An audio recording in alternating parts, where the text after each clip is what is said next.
Good morning, Sabat al-Khair, Zaltom, Bonjour, Dobre Utre, Buenos Dias. I think that covers all the official UN languages. It's truly an honor and privilege to speak with you all today at the UN Conference on Youth from 15,000 miles away on the session of the role of youth in breaking the cycle of poverty. I couldn't be more proud to say welcome to Sri Lanka, the place I call home, and the first Asian country to host this event. There is good news and there's bad news, and today I will try my best to show you how being an inconvenient youth can turn the bad news into good news. More than 3 billion people on the planet today are aged 24 and under. That's almost half of the world's population. The bad news is that 90% of them live in the developing world, where they face problems of lack of access to education and healthcare and high unemployment. However, the good news is that it is those under the age of 24 who are at the best position to tailor initiatives and work and respond to the problems at hand. To allude to Nelson Mandela, overcoming poverty is not a task of charity. It is an act of justice. Like slavery and the apartheid, poverty is not natural. It is man-made, and it can be overcome and eradicated by the actions of human beings.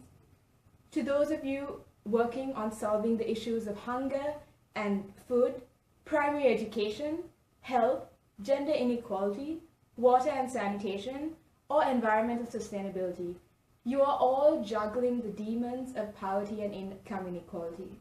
Poverty derived from the lack of these basic human needs is the common thread or DNA that codes for the manifestation of these global burdens. As rightly stated by my friend Simon Moss, co-founder of the Global Poverty Project, extreme poverty will not be ended by charities, businesses, or governments working alone. Defeating extreme poverty requires us to change the rules, systems, and structures, something that requires the support of all charities, businesses, and governments. This is where you come in, and this is where the greatest potential lies, within yourselves, through youth volunteerism and social entrepreneurship. At the age of 11, in the aftermath of the Asian tsunami, I fundraised for medicine and medical equipment for affected hospitals in the east of Sri Lanka. Growing up witnessing Sri Lanka's extreme urbanization, resulting in substandard living and unsanitary health conditions within poor communities in rural areas, at 15 I developed Bump It Off Planet Earth, a community service project designed to address and meet the UN Millennium Development Goals, which is pyramided around the eradication of extreme poverty. With the support of Ministries of Health and Housing, I organized pediatric health camps that provided general checkups and free nutritional supplements and medicine. At 16, I was able to found Kick the Butt, the world's first fashion and social media-based anti-teen smoking campaign. As a British Council Global Changemaker, I was able to introduce this project to world leaders and businessmen at the World Economic Forum in 2010, and to the former UK Prime Minister Gordon Brown. And I was not alone in this journey. Today I will share with you similar stories from my fellow global team leaders of the We Are Family Foundation, whose zest for volunteerism is slowly but surely creating the mosaic of change in communities across the globe. Joshua Williams, from the United States, at the age of 5 started Joshua's Heart Foundation to stamp out world hunger.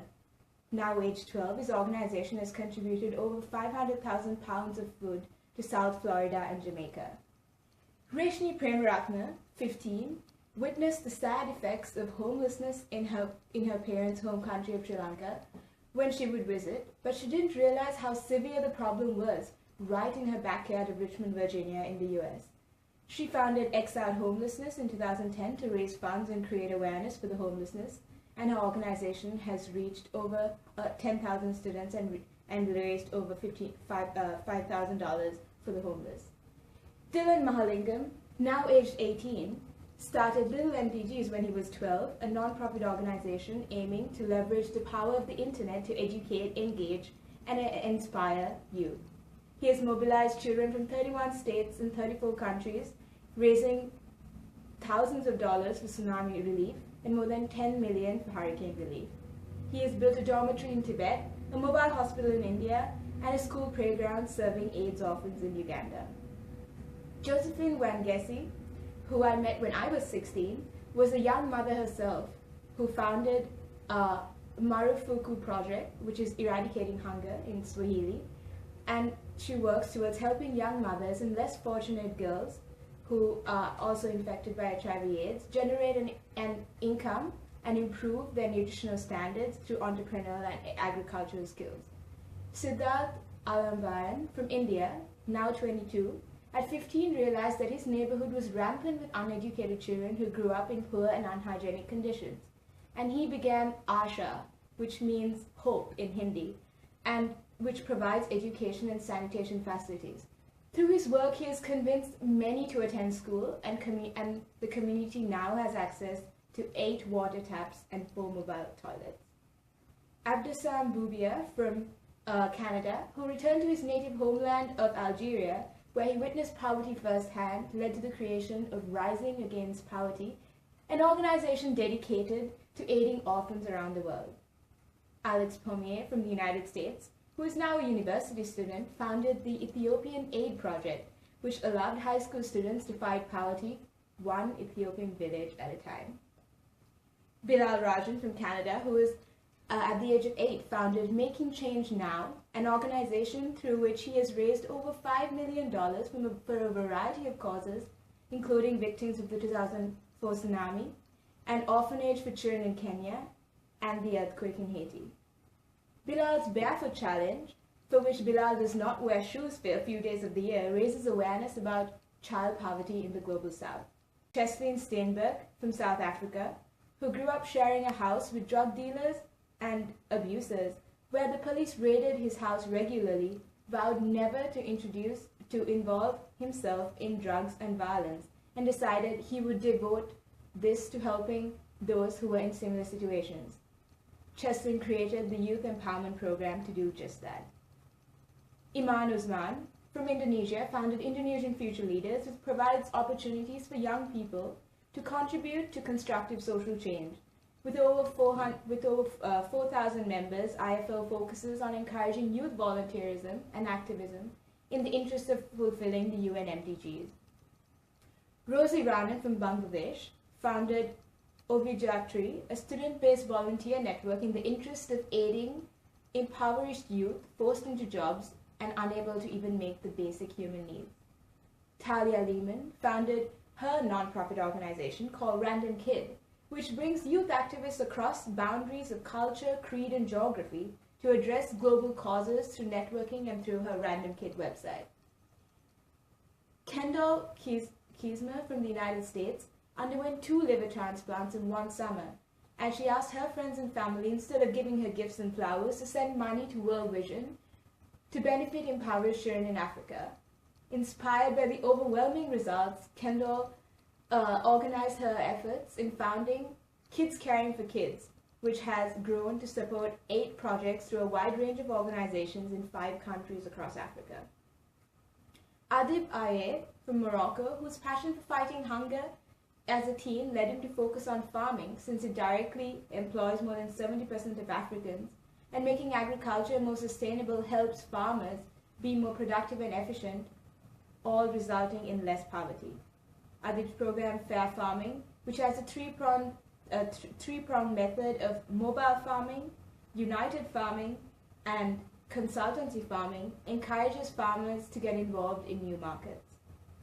Jasul Patel, a New Jersey resident with an Indian background, formed NGO Technologies, which is about devising and implementing solutions for NGOs in places such as Bangladesh to support human needs. His goal is to make NGOs more efficient and effective in helping them out technologically by designing and producing training videos for field workers in remote regions.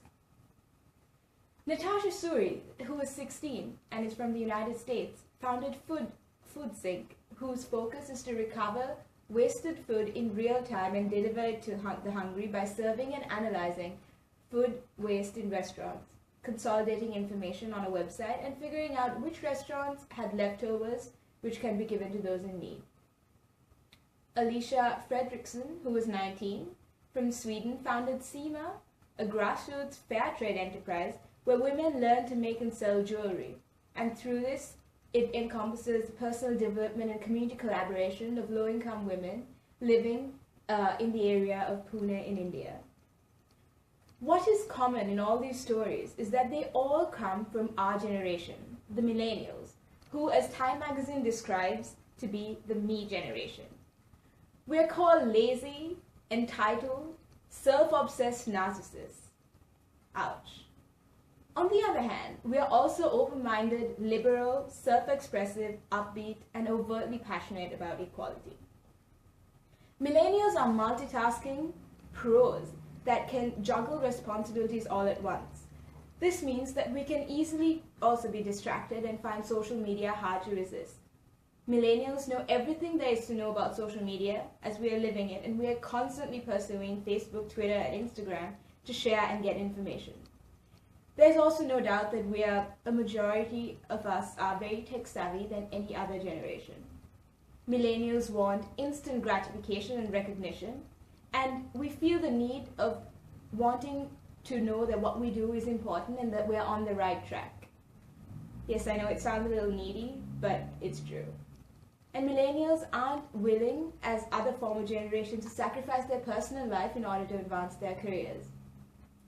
In addition, millennials are extremely team-oriented and enjoy collaborating and building friendships along colleagues.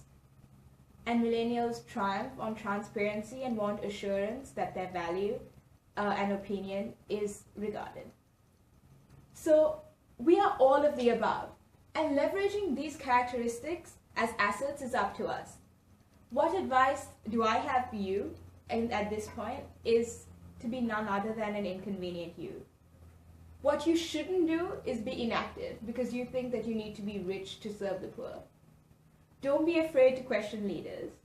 I recall questioning Bill Gates at a session at the World Economic Forum when I was 18, when I asked him how he could leverage his influence in the corporate world to solve the UN Millennium Development Goals.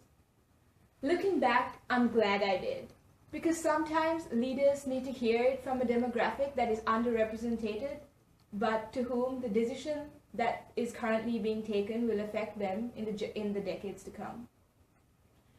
Be accountable for the change you are making, however large or small the impact you're creating, because whatever the history is happening right now and you're creating that future for tomorrow.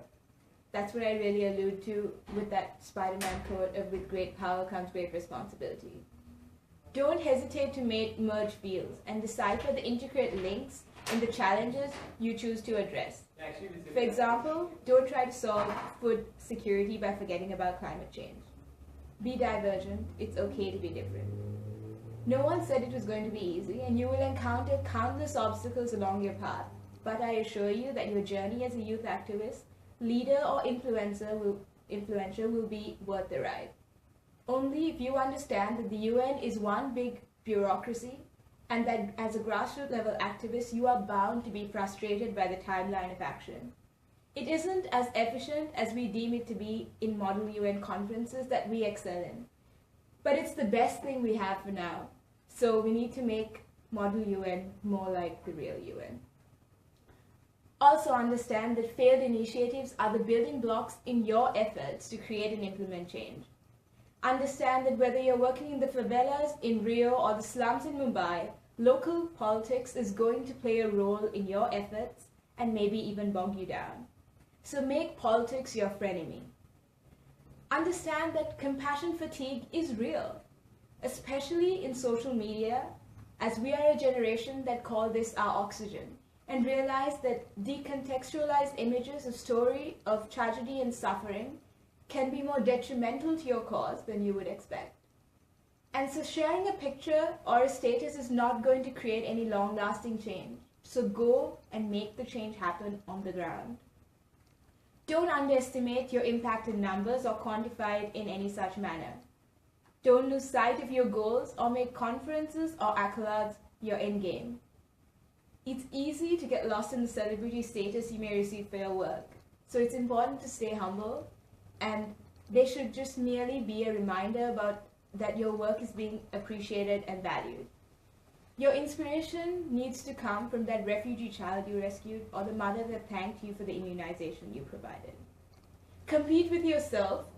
It's not about being better than the rest, and it's more about being better than you were yesterday.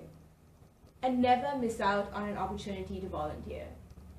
If there is one regret I have, it is not taking up President Clinton's offer to take a gap year after high school and volunteer in the aftermath of the Haiti earthquake.